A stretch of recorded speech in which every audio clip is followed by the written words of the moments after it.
thanks so much, Tessa and Alex, for joining me today. Very excited to chat because I think what you two have built and what you're up to and building in Keel Labs is super, super interesting. Done some interviews with some innovators within the sort of fashion fabric sort of space. How do we use technology and use everything we know about the environment and kind of innovate in a space that quite hasn't been tapped yet? And, looking at the ocean for some of these fabrics is incredibly interesting. I always look at it as the underworld space. Like we always look up as space, but down is like this world that we still kind of don't know much about. So before we kind of get into Keel Labs and what is it, like, I guess talk about the journey up till then. What was sort of the catalyst for starting Keel Labs? I love what you said about the ocean. I agree. I think there's so much to freaking learn about and so much to explore within it. Yeah, it is like the underworld space. So what got us started with Keel Labs? I think both of us had very similar experiences. We were both in school, learning about design, learning about the technicalities of design, about the industry, and experiencing some challenges within the programs there. And then also we were exposed to the industry. We were having opportunities to intern under different brands and companies and experienced another set of challenges there. And something that really stood out to me personally during that time was all these sustainability climate targets that companies were setting out for 2020. Right.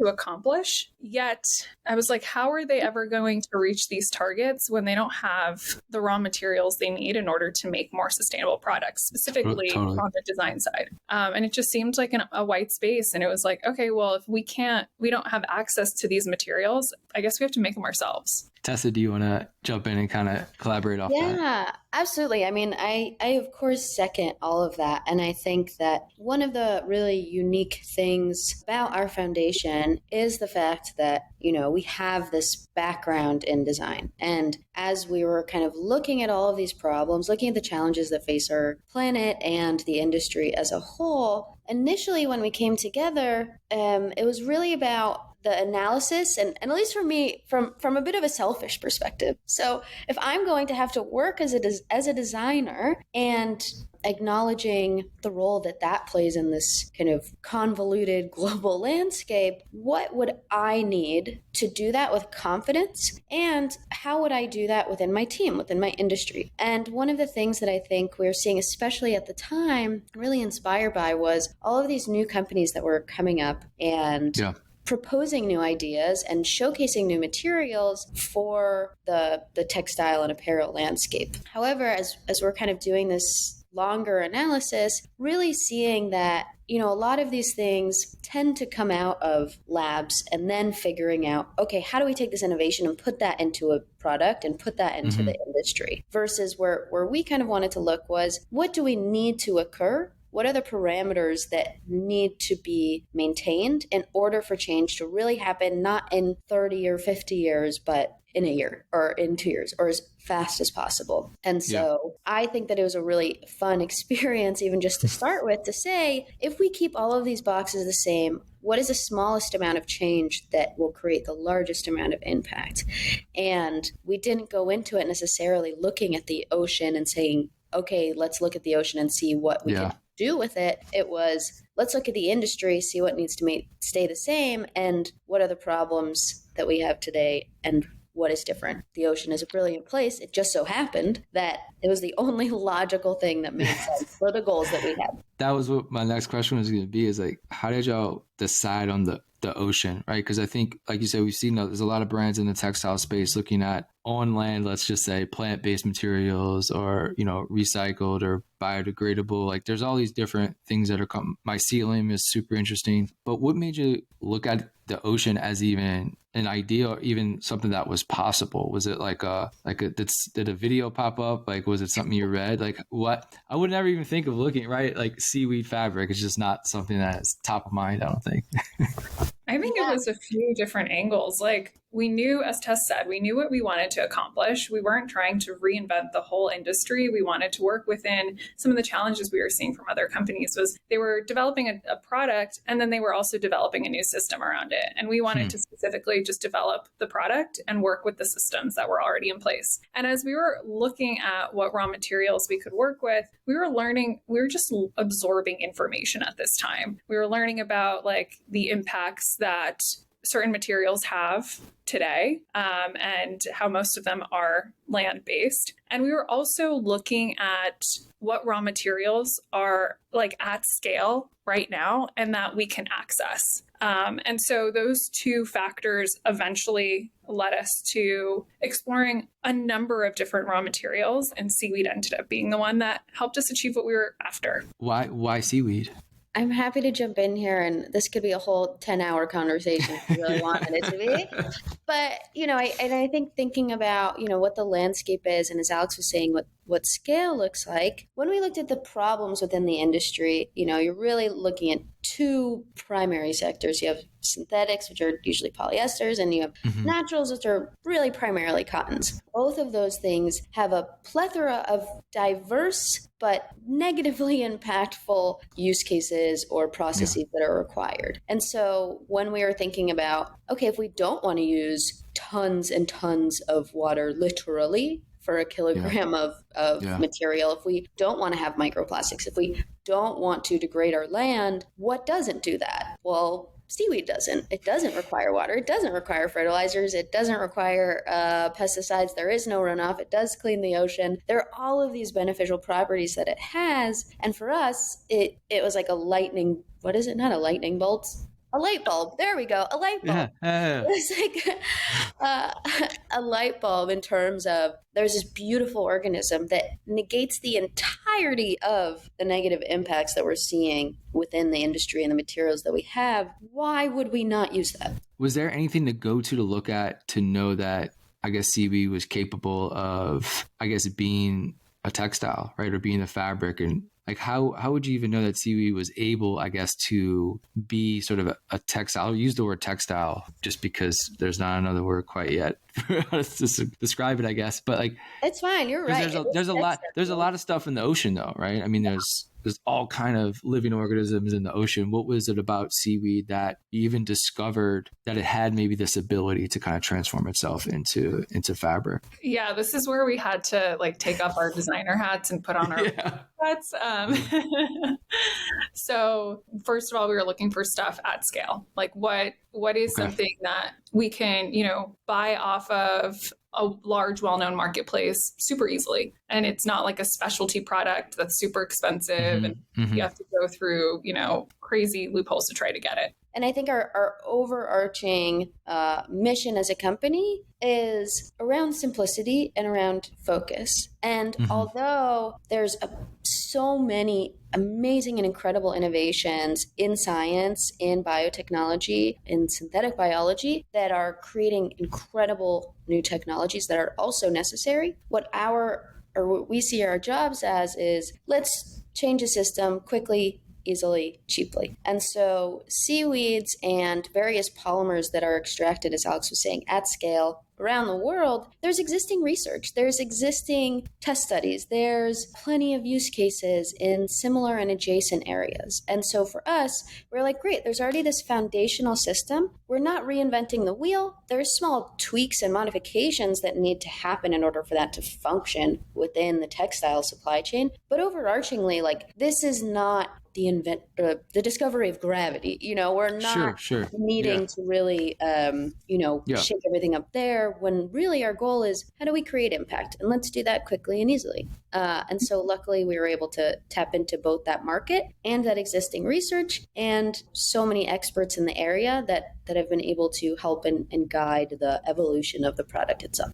And when you buy, and again, my ignorance on this, is seaweed like regenerative as far as like when it's extracted from the ocean, does it keep just growing back? Does it just grow, right? Because that's part of this, which is amazing, is that absolutely we still have to do for everything we do, we have to extract in some way. But if we can extract, which then grows back naturally without causing causing a degradation of the biodiversity where you're taking it from, then that is sort of a game changer, right? Because like you said, cotton and sort of all these traditional ways we have to extract, and then there's putting back, there's not regenerative. Aleks mentioned like the marketplaces and stuff like that. Is that because of the seaweed market? Like, what is seaweed used for now? Like, I know there's like food and stuff, right? But like, where is it? Like, where are these marketplaces? Like, what does seaweed serve right now where there's an abundance of it that is sort of easily accessible to kind of do what Keel wants to do and sort of test and kind of iterate? Yeah. So I want to highlight something you were saying about the regenerative side of seaweed. And so there are so many different harvesting methods for seaweed and ones that are continuing to be explored. It really depends on the way that the crop is harvested, which affects like if it could regenerate, right? Like think of if we're talking about cotton, if you pull it up from the roots, like it's not going to grow again. Yeah. But if you maybe cut a piece of it off, it'll grow back. And that's sort of the same thing with seaweed. So it depends the way that process is treated. With that though, you bring up a really good point, which is every human interaction or intervention with the natural environment needs to be considered. And so for anybody to say that a single resource is the end all be all and it's just beautiful and perfect and there's no way to fuck anything up, it's just not realistic. And so we do need to be considering there's a ton of research around the benefits of increased kelp harvesting and farming. And as Aleks was saying, there's a number of ways of doing that. You don't want to be ripping up any ecosystems. You want to have that be beneficial. And if you are pulling that up, making sure that that's on a line and not rooted into whatever local ecology that it is. But it is something that we do need to keep in mind. Like just because right now there are a lot of incentives to increase kelp cultivation doesn't mean we don't need to continue monitoring our oceans, doesn't mean that we also don't need to be looking into other resources as well, which is why it's not just about a single cure-all solution. And as I'm sure that you've talked to most other people on this podcast, there's so many solutions that are required and incredibly amazing and necessary. Seaweed is used in a number of different industries, probably most well known for the applications in food, in cosmetics, and also in certain like wound dressings, so more of like the medical space. But what we're really doing is using very similar products to them and using similar supply chains to them and translating that into a different end product in a different industry. So let's get to how do you make this into a fabric, right? How do we go from ocean to textile or ocean to fabric? Is that actually, I mean, is it done through like a lab, right? Like this is where sort of the biotech part comes in, where we have the sort of the seaweed and we figure out a way to make it into fabric, right? Talk about that process and what that's like. Basically what we do and kind of how we think about our work is we're merely the connectors of existing supply chains. We have seaweed and seaweed extraction supply chain already existent. We have the textile and fiber manufacturing supply chain also very well established. So what we do is we create the right recipes, if you will, that allows for this beautiful, incredible polymer to be used in as high of a content as possible within a fiber, while also being able to put it directly into this fiber infrastructure, fiber manufacturing infrastructure, while also removing those toxic chemicals. So the way that, and Aleks, like maybe I should stop saying this, but the way I think about it is kind of like we're like creating the cake mix, right? Like we know the foundations of that. We know what it needs to taste like. And our job is to create and perfect that recipe to make sure it's meeting those standards and it functions the way that we need it to. And from there, what really that's called in the industry is a dope. It's like a honey. And then it gets put into wet spinning manufacturing. We take out the things that make that really bad and toxic and endocrine disrupting and cancerous and all of that bad stuff, so that everything that goes in and everything that comes out of that is non-toxic, biodegradable, better for the planet, etc. So inherently, we just want to make everyone's lives as simple and clean and easy as possible. Once it's made, it could be made into, does the end product or fabric, is it more useful for like athletic wear or for like shoe fabric or like hats, or I guess the equivalent, like how, like what would it take away from the existing sort of textiles or fabrics on the market? Is there a comp to something that people would recognize, like backpacks or something? Would that be a good one for it? Yeah, this is an interesting question, because I think people often want to see it in a very like one-to-one approach. And with any material, if you're even looking at cotton and polyester, like they're never going to perform, look, feel the same way. Mm-hmm. And with the new material, it's the same thing. Like it's going to look slightly different. It's going to feel slightly different. It's going to perform slightly different. And so I think that's really important to highlight. Of course, we're creating something that we are looking to our customers to verify that it is something that can work within the products they're trying to create. Mm-hmm. And at the end of the day, we're making a yarn and we're working with our customers who are various brands and manufacturers to integrate it into their products. So they're buying the yarn and developing whatever they feel they need to out of it. Yeah. And I think one thing I kind of want to challenge on, and in general, I feel like I want to kind of challenge the industry on this a bit, which is when we look at the future that we need to be living in, it is not one of replacement, but in my mind, it's one of expansion and diversification. So in order for us to actually, have sustainable longevity as a planet and as business, we need to diversify the raw materials, the products, the agricultural or aquacultural systems that we're working within. And so particularly when you have this really strong dichotomy of natural versus synthetic, and it's really two end products, that's never going to be something that is able to be sustained.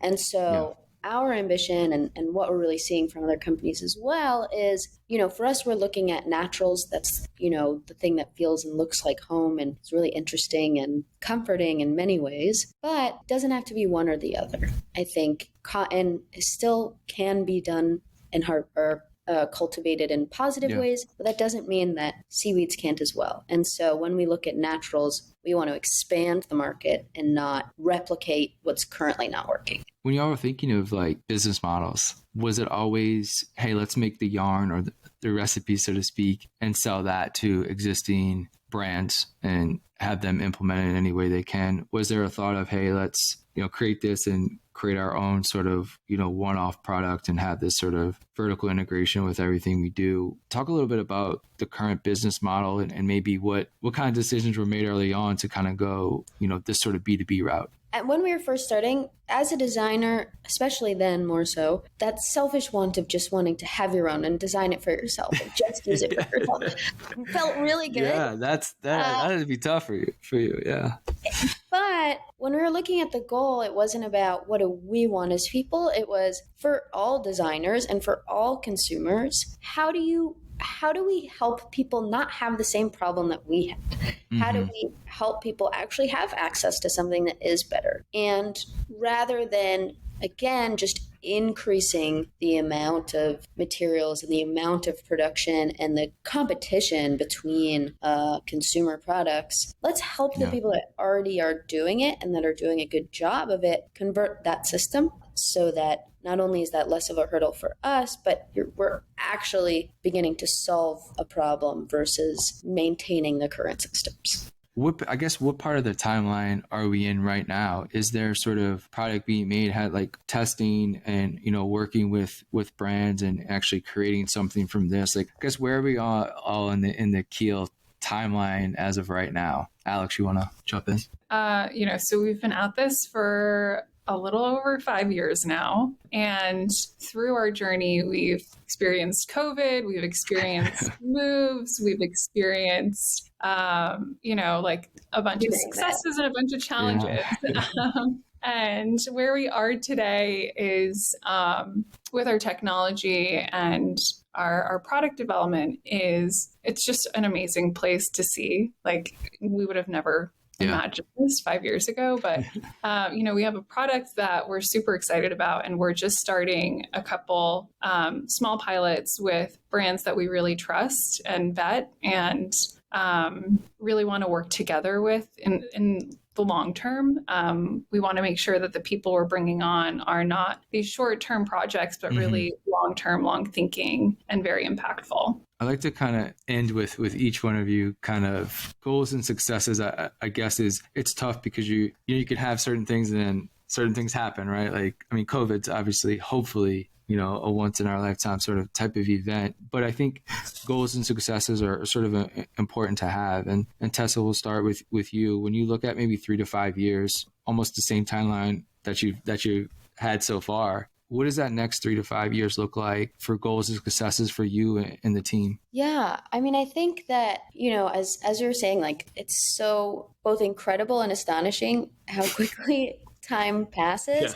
Yeah. And at the same time, I think, and I'm sure that Aleks can agree with this, we're as impatient as the next person to get our products out there. And, what we really see as happening and really critical in these 3-5 years out, et cetera, is the impacts of scale and ensuring that our products are out there in the world being used by existing brands and in the homes of people that are purchasing and living with these materials that are so critical. So if I had to say what my dream outcome would be within this period, it would be to meet a stranger, have them, it sounds creepy at first, bear with me, have them take me into their home and looking into their closet and asking them, what the composition was and looking at the tags within their clothing and having them be both surprised and delighted at how high of a percentage not only Kelsun, our yarn, made up of their clothing and how they didn't have to think about making that change for themselves, but also how diversified that wardrobe really was. And I think to me, that's really the combination of both impact from a scale perspective, but also true sustainable change when it comes to business models and our societal interactions, in that it's not on the consumer to have to search out and work and try and fail to find a better solution. Everything that's being produced should be better, and that's on the responsibilities of brands, and that's hopefully an easy win for everybody. I absolutely echo Tessa in terms of like impact and scale. It would be amazing, 3 to 5 years from now to see how our product has entered the market, but also be a brand that's recognized beyond just our customers who are brands, but also your everyday person, knowing who we are and what we do and having trust in the products we deliver. But I will also say, like, all cards are on the table until they're not. And so it's hard to know what exactly will happen in 3 to 5 years. And I think it's really important for me to also stay open-minded and for us to keep our, eyes and ears open and respond to things as needed and see what comes of that. So Kelsun will be on the tags. That's what we should look for in a few years. You'll know it though. We'll be shouting from the rooftops, don't worry. Yeah.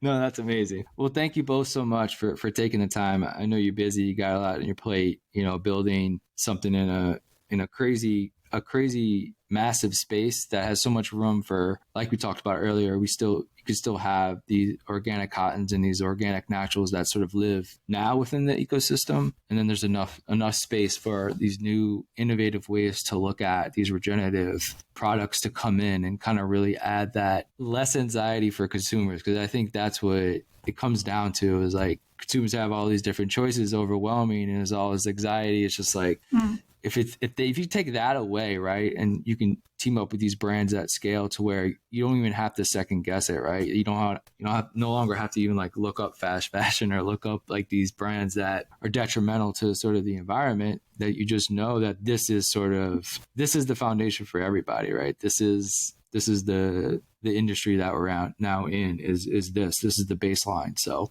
hopefully that's what the point I want to get to in this sector. So yeah, I mean, that's the way we need to go. And if it takes a different turn, I think that we'll address that in different ways when we get there. But Thank you so much. I think, being able to have these conversations and knowing that people like you are also working in adjacent fields and we're all trying to make the world a better place definitely inspires me to continue working on this, and I think is really fueling for all of us. So thank you so much. Yeah, absolutely.